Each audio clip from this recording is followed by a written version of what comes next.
A young African antelope accidentally wandered into the territory of a zebra herd and was attacked by an adult zebra.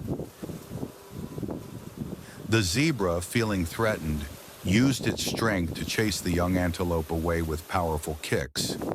Realizing her calf was in danger, the mother antelope immediately charged in.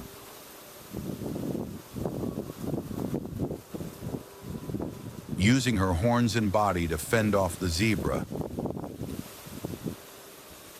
The zebra, however, continued its pursuit, attacking with fierce bites and stomps. The confrontation grew intense as both animals struggled to protect their territory and families.